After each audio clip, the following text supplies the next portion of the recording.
അന്താരാഷ്ട്ര നീതിന്യായ കോടതിയിൽ പാകിസ്ഥാന് വൻ തിരിച്ചടി. കുൽഭൂഷൺ ജാദവിന്റെ വധശിക്ഷ കോടതി സ്റ്റേ ചെയ്തു. അന്തിമ വിധി വരും വരെ കുൽഭൂഷൺ ജാദവിനെ തൂക്കിലേറ്റാൻ പാകിസ്ഥാന് അധികാരമില്ലെന്ന് കോടതി.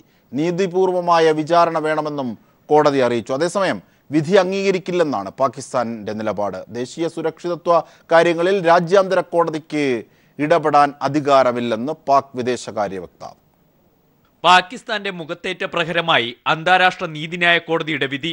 കേസ് പരിഗണിക്കാൻ അന്താരാഷ്ട്ര കോടതിക്ക് അധികാരമില്ലെന്ന പാകിസ്ഥാൻ വാദത്തെ രൂക്ഷമായി കുറ്റപ്പെടുത്തിയാണ് ജാദവ് കേസിലെ വിധിന്യായത്തിലേക്ക് ജസ്റ്റിസ് റോണി അബ്രഹാമിന്റെ നേതൃത്വത്തിലുള്ള 11-അംഗ ബെഞ്ച് കടന്നത്. വിയന്ന ഉടമ്പടി പ്രകാരം കേസ് പരിഗണിക്കാൻ അധികാരമുണ്ട്.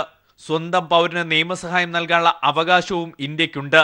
ജാദവിന് നിയമസഹായം നൽകാനുള്ള ഇന്ത്യൻ ശ്രമത്തെ തടഞ്ഞ പാക് നടപടി വിയന്ന ഉടമ്പടിക്ക് വിരുദ്ധം. ജാദവുമായി ആശയവിനിമയം നടത്താൻ ഇന്ത്യൻ നയപ്രതിനിധിയെ അനുവദിക്കുക. കേസിൽ മുൻവിധിയോടെയാണ് പാക് പട്ടാള കോടതി പെരുമാറിയത്. ഇന്ത്യയുടെയും ജാദവിന്റെയും അവകാശങ്ങൾ സംരക്ഷിക്കപ്പെടേണ്ടതുണ്ട്. അന്തിമവിധി വരുന്നതുവരെ വധശിക്ഷ സ്റ്റേ ചെയ്യുന്നതായും കോടതി ഉത്തരവിട്ടു. The court first unanimously indicates the following provisional measures. Pakistan shall take all measures at its disposal to ensure that Mr. Jadav is not executed pending the final decision in these proceedings, and shall inform the court of all the measures taken in even of the present order. 2. Unanimously decides that until the court has given its final decision, it shall remain seized of the matters which form the subject matter of this order. വിചാരണയ്ക്കിടയിൽ ജാദവിന്റെ ജീവൻ അപകടത്തിലാകുമോ എന്ന ആശങ്കയും വിധിന്യായത്തിലുണ്ട്. 2017 August 1 വരെ വധശിക്ഷ നടപ്പിലാക്കില്ല എന്ന ഉറപ്പ് മാത്രമേ പാകിസ്ഥാൻ വാദത്തിൽ നൽകിയിട്ടുള്ളൂ. അതിനർത്ഥം 1-ാം തീയതിക്ക് ശേഷം എപ്പോൾ വേണമെങ്കിലും ജാദവിനെ തൂക്കിക്കൊല്ലാമെന്നാണ്. ഇത് അനുവദിക്കാനാകില്ല. അതിനാൽ അന്തിമവിധി പുറപ്പെടുവിക്കുന്നതുവരെ ജാദവ് സുരക്ഷിതനായിരിക്കണം. അക്കാര്യത്തിൽ എന്തു നടപടികൾ സ്വീകരിച്ചുവെന്ന് അപ്പോൾ അറിയിക്കാനും രാജ്യാന്തര നീതിന്യായ കോടതി പാകിസ്ഥാനോട് ആവശ്യപ്പെട്ടു. ചാരപ്രവർത്തനത്തിനിടെ ബലൂചിസ്ഥാനിൽ നിന്നും പിടികൂടിയെന്നാണ് പാകിസ്ഥാന്റെ കുറ്റപത്രം. ഇതും അംഗീകരിക്കപ്പെട്ടില്ല. ഇറാനിൽ നിന്നും പാകിസ്ഥാൻ തട്ടിക്കൊണ്ടുപോവുകയായിരുന്നുവെന്ന ഇന്ത്യൻ വാദത്തിന്റെ കൂടി അടിസ്ഥാനത്തിൽ അറസ്റ്റ് ചെയ്യപ്പെട്ടത് എവിടെ നിന്നാണ് എന്ന കാര്യത്തിൽ തർക്കമുണ്ടെന്ന് കോടതി പറഞ്ഞു. പാകിസ്ഥാൻ ഉയർത്തിയ എല്ലാ വാദങ്ങളും വ്യാജ തെളിവുകളും കോടതി തള്ളിക്കളഞ്ഞുവെന്നത് ഇന്ത്യക്ക് ആശ്വാസമേകുന്നു. വിധിയെ ഇന്ത്യ സ്വാഗതം ചെയ്തു. കേസിൽ ഇന്ത്യക്ക് വേണ്ടി വാദിച്ച മുതിർന്ന അഭിഭാഷകൻ ഹരീഷ് സാൽവിയെ വിദേശകാര്യമന്ത്രി സുഷമ സ്വരാജ് അഭിനന്ദിച്ചു. ജാദവിന്റെ മഹാരാഷ്ട്രയിലെ വസതിയിൽ ബന്ധുക്കളും ആഹ്ലാദത്തിലായി. News bureau, Delhi. കലാഭവൻ മണിയുടെ മരണത്തെക്കുറിച്ചുള്ള അന്വേഷണം CBI ഏറ്റെടുത്തു. ചാലക്കുടി പോലീസ് കേസ് ഫയലുകൾ CBIക്ക് കൈമാറി. സഹോദരൻ RLV രാമകൃഷ്ണന്റെ ഹർജിയുടെ അടിസ്ഥാനത്തിൽ കലാഭവൻ മണിയുടെ ദുരൂഹ മരണത്തിലെ അന്വേഷണം CBI ഏറ്റെടുക്കണമെന്ന ഹൈക്കോടതി ഉത്തരവിട്ടിരുന്നു. കോടതി ഉത്തരവിന്റെ അടിസ്ഥാനത്തിൽ CBI ആസ്ഥാനത്ത് നിന്നുള്ള നിർദ്ദേശപ്രകാരമാണ് CBI കൊച്ചി യൂണിറ്റ് കേസ് ഏറ്റെടുക്കുന്നതിനുള്ള നടപടി ആരംഭിച്ചത്. രാവിലെ കൊച്ചിയിൽ നിന്നെത്തിയ CBI ഇൻസ്പെക്ടർ ചാലക്കുടി പോലീസുമായി കൂടിക്കാഴ്ച നടത്തി. അന്വേഷണം സംബന്ധിച്ച വിവരങ്ങൾ ചോദിച്ചറിഞ്ഞ സംഘം കേസ് കൈകാര്യം ചെയ്തുവന്ന ചാലക്കുടി CIയിൽ നിന്ന് ഫയലുകൾ ഏറ്റുവാങ്ങി. കഴിഞ്ഞ വർഷം മാർച്ച് 6-നാണ് കലാഭവൻ മണി കൊച്ചിയിലെ സ്വകാര്യ ആശുപത്രിയിൽ മരിച്ചത്. അബോധാവസ്ഥയിൽ ആശുപത്രിയിൽ പ്രവേശിക്കപ്പെട്ട മണിയുടെ ശരീരത്തിൽ മീഥൈൽ ആൽക്കഹോൾ കണ്ടെത്തിയതിനെ തുടർന്നാണ് പോലീസ് അസ്വാഭാവിക മരണത്തിന് കേസെടുത്തത്. ആന്തരിക അവയവ പരിശോധനയിൽ ക്ലോർപൈരിഫോസ് അടക്കമുള്ള രാസവസ്തുക്കളുടെ സാന്നിധ്യം കണ്ടെത്തി. എന്നാൽ ഇവയുടെ ഉറവിടം കണ്ടെത്താൻ അന്വേഷണ സംഘത്തിനായില്ല. മണിയുടെ മരണകാരണം ആത്മഹത്യയോ കൊലപാതകമോ സ്വാഭാവിക മരണമോ എന്ന് തെളിയിക്കാനും പോലീസിനായില്ല. സഹായികളെയും സുഹൃത്തുക്കളെയും നുണപരിശോധനയ്ക്ക് വിധേയരാക്കിയെങ്കിലും അസ്വാഭാവികമായി ഒന്നും കണ്ടെത്താൻ സാധിക്കാത്തതിനാൽ അന്വേഷണം നിലച്ചിരുന്നു. ഇതോടെ കേസ് CBIക്ക് വിടാൻ ആഭ്യന്തര വകുപ്പ് തീരുമാനമെടുത്തു. കേസ് ഏറ്റെടുക്കാൻ ആദ്യഘട്ടത്തിൽ തയ്യാറാകാതിരുന്ന CBI ഹൈക്കോടതി ഉത്തരവ് വന്നതോടെയാണ് ചാലക്കുടിയിലെത്തി ഫയലുകൾ ഏറ്റുവാങ്ങിയത്. News bureau, Thrissur.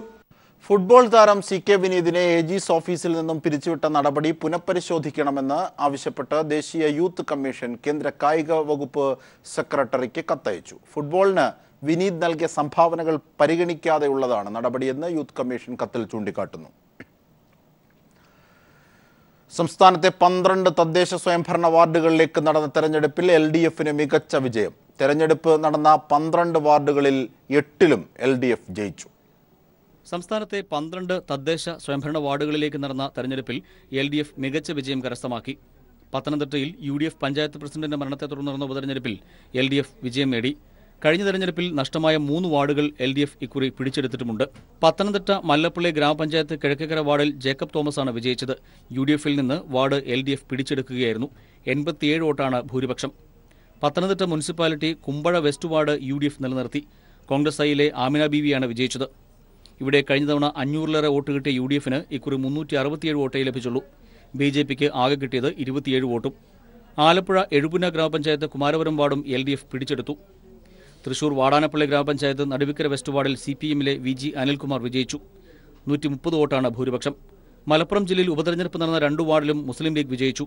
ആലങ്കോട് ഗ്രാമപഞ്ചായത്ത് ചിയാനൂരിലും കണ്ണമംഗലം ഗ്രാമപഞ്ചായത്ത് ചെങ്ങാനിയിലുമാണ് വിജയിച്ചത്. കോഴിക്കോട് ജില്ലയിൽ ഉപതെരഞ്ഞെടുപ്പ് നടന്ന 3-ൽ 2 LDFും 1 UDFും വിജയിച്ചു. കണ്ണൂർ ജില്ലയിൽ 3 നടന്ന ഉപതെരഞ്ഞെടുപ്പിൽ 3 LDF വിജയിച്ചു. പയ്യന്നൂർ മുനിസിപ്പാലിറ്റി കണ്ടങ്കാളി നോർത്ത് വാർഡിൽ CPMലെ പ്രസീത 365 വോട്ടിന് വിജയിച്ചു. മട്ടന്നൂർ മുനിസിപ്പാലിറ്റി ഉരുവച്ചാൽ CPMലെ AK സുരേഷ് കുമാർ 124 വോട്ടിന് വിജയിച്ചു. പായം ഗ്രാമപഞ്ചായത്ത് മട്ടിണി വാർഡിലും LDFനാണ് വിജയം.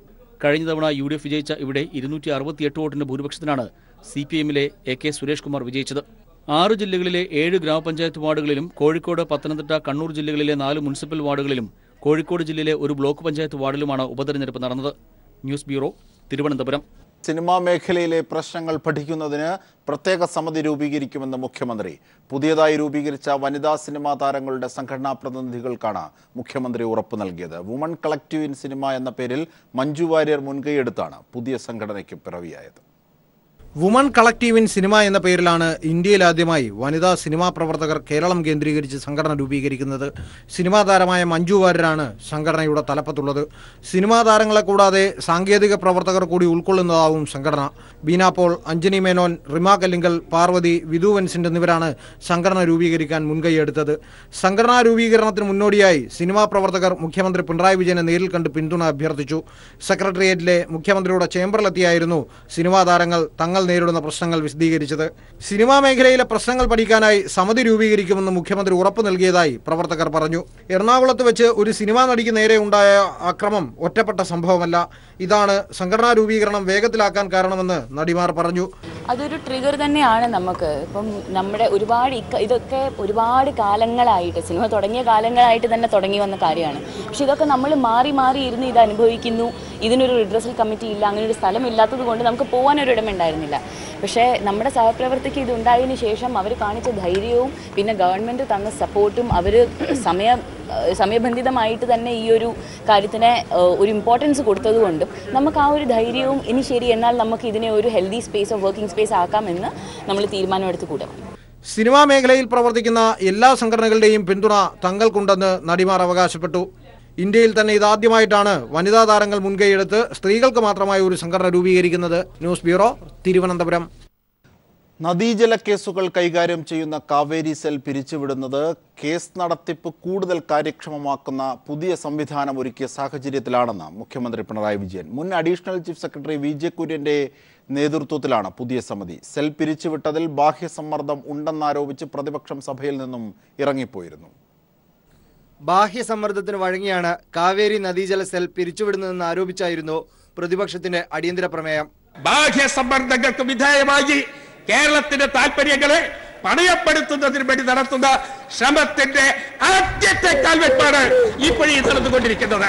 അതുകൊണ്ട് ദുരൂഹ സാഹചര്യത്തിൽ ഗവൺമെന്റ് എടുത്തിരിക്കുന്ന ഈ തെറ്റായ നടപടി അതിൽ നിന്ന് പുറകോട്ട് പോകണം. ഒരു ബാഹ്യസമ്മർദ്ദത്തിനും സർക്കാർ വഴങ്ങില്ലെന്ന് മുഖ്യമന്ത്രിയുടെ മറുപടി. ബഹുമാനായ അംഗം ചൂണ്ടിക്കാണിച്ചതുപോലെ ഇക്കാര്യത്തിൽ ഒരു തരത്തിലുള്ള ദുരൂഹതയും നിലനിൽക്കുന്നില്ല. അതുപോലെ തന്നെ ഏതെങ്കിലും തരത്തിലുള്ള ബാഹ്യശക്തിയുടെ ഇടപെടലിന് വഴങ്ങുന്നൊരു സർക്കാരല്ല ഇത് എന്ന് ബഹുമാനായ അംഗത്തിന് തന്നെ നല്ല ബോധ്യമുള്ള കാര്യമാണ്. അങ്ങനെ ഒരു ശക്തിക്കും ഈ സർക്കാരിനെ കീഴ്പ്പെടുത്താനാവില്ല. കേസുകളുടെ നടത്തിപ്പിന് കൂടുതൽ കാര്യക്ഷമമായ സംവിധാനം ഒരുക്കുന്നതിനായാണ് കാവേരി സെൽ പിരിച്ചുവിടുന്നത്. ഏകോപനവും നിയമസഹായവും ഉറപ്പുവരുത്തുന്നതിനായി മുൻ അഡീഷണൽ ചീഫ് സെക്രട്ടറി VJ കുര്യന്റെ നേതൃത്വത്തിൽ പുതിയ സമിതി രൂപീകരിച്ചിട്ടുണ്ടെന്നും മുഖ്യമന്ത്രി വ്യക്തമാക്കി. നിയമവകുപ്പിന്റെ കീഴിലേക്കുള്ള സംവിധാനമായി ഇതിനെ മാറ്റുവാൻ തീരുമാനിച്ചത് ഈ സംവിധാനം വഴി ഏത് ഘട്ടത്തിലും ഏത് ഉദ്യോഗസ്ഥരുമായി ചർച്ച ചെയ്യുന്നതിനും അക്കാര്യത്തിൽ റെസിഡന്റ് കമ്മീഷണർ അടക്കമുള്ള ഉദ്യോഗസ്ഥരുടെ ഉപദേശം തേടാനും കഴിയുമെന്നുള്ളതുകൊണ്ടും അതോടൊപ്പം വിവിധ മന്ത്രാലയങ്ങളിൽ നമ്മുടെ യഥാർത്ഥ പ്രശ്നങ്ങൾ നേരിട്ട് അവതരിപ്പിക്കാൻ കഴിയുന്ന കാര്യക്ഷമതയുള്ള ഉദ്യോഗസ്ഥരുടെ സേവനങ്ങൾ പ്രയോജനപ്പെടുത്തുവാനാണ് സർക്കാർ ഉദ്ദേശിക്കുന്നത്. നദീജല തർക്കത്തിൽ ചർച്ച വേണമെന്ന ആവശ്യത്തോട് തമിഴ്നാട് അനുകൂലമായി പ്രതികരിച്ചിട്ടുണ്ടെന്നും മുഖ്യമന്ത്രി അറിയിച്ചു. 40,000 ഫയലുകൾ കൈകാര്യം ചെയ്യുന്ന സെല്ലിനെയാണ് പിരിച്ചുവിട്ടതെന്ന് പ്രതിപക്ഷ നേതാവ് രമേശ് ചെന്നിത്തല പറഞ്ഞു. മുഖ്യമന്ത്രിയുടെ വിശദീകരണത്തിന്മേൽ അടിയന്തര പ്രമേയത്തിന് അനുമതി നിഷേധിച്ചതോടെ പ്രതിപക്ഷം നിയമസഭയിൽ നിന്ന് ഇറങ്ങിപ്പോയി.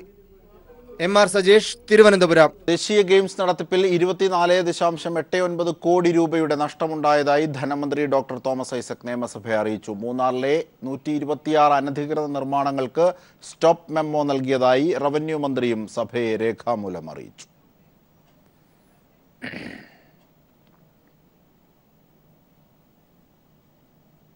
കണ്ണൂർ ആറളത്ത് ആദിവാസികൾ കുടിവെള്ളത്തിനായി മൈലുകൾ താണ്ടേണ്ട അവസ്ഥയാണിപ്പോൾ. പഞ്ചായത്ത് അനുവദിച്ച വാട്ടർ ടാങ്കിൽ കുടിവെള്ളം എത്താതായിട്ട് വർഷങ്ങളായി.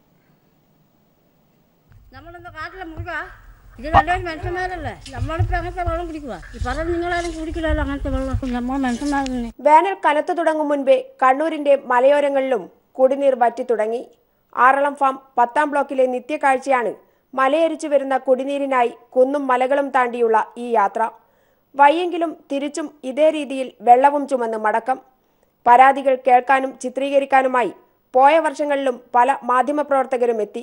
കുടിനീര് മാത്രം എത്തിയില്ലെന്ന പരാതി ബാക്കിയാവുന്നു. ഈ ഫാമിന് ഏരിയ മുതലുള്ളതായത് ഈ വെള്ളം ചുമക്കല്. ഈ ചാനൽക്കാർ വന്നിട്ട് ചാനലെടുത്തിട്ട് ഫോട്ടോ എടുത്തിട്ട് പോകും, അല്ലെങ്കിൽ കയറ്റി കൊണ്ട് പോയാൽ അവർ പിന്നെ ഇങ്ങോട്ട് തിരിഞ്ഞ് നോക്കുകയില്ല. മനസ്സിലായിട്ടുണ്ടെങ്കിൽ കുറച്ചെങ്കിലും ഒരു ഇത് വേണ്ടേ?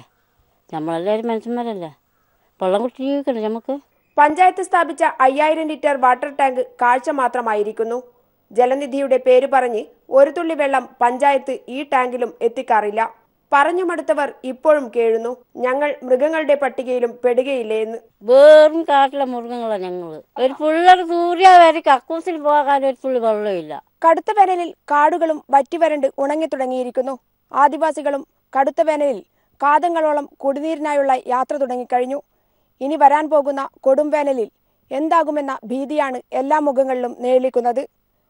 ആറളം 10ാം ബ്ലോക്കിൽ നിന്നും ക്യാമറാമാൻ ജയൻ കല്യാശ്ശേരിക്കൊപ്പം PV ജോഷില. 11ാമത് മിന്നലെ ഫിലിം ടെലിവിഷൻ പുരസ്കാരങ്ങൾ കൊച്ചിയിൽ സമ്മാനിച്ചു. മികച്ച അന്വേഷണാത്മക പരിപാടിക്കുള്ള പുരസ്കാരം പീപ്പിൾ TV സംപ്രേഷണം ചെയ്യുന്ന ക്രൈംബ്രാഞ്ചിനാണ് ലഭിച്ചത്. മൊമന്റോയും സാക്ഷ്യപത്രവും അടങ്ങുന്ന പുരസ്കാരം ക്രൈംബ്രാഞ്ച് അവതാരകൻ ജോർജറ്റ് ജോൺ ഏറ്റുവാങ്ങി. ചടങ്ങിൽ Pegasus chairman Ajith Ravi, Manappuram CEO VP Nandakumar തുടങ്ങിയവർ പങ്കെടുത്തു.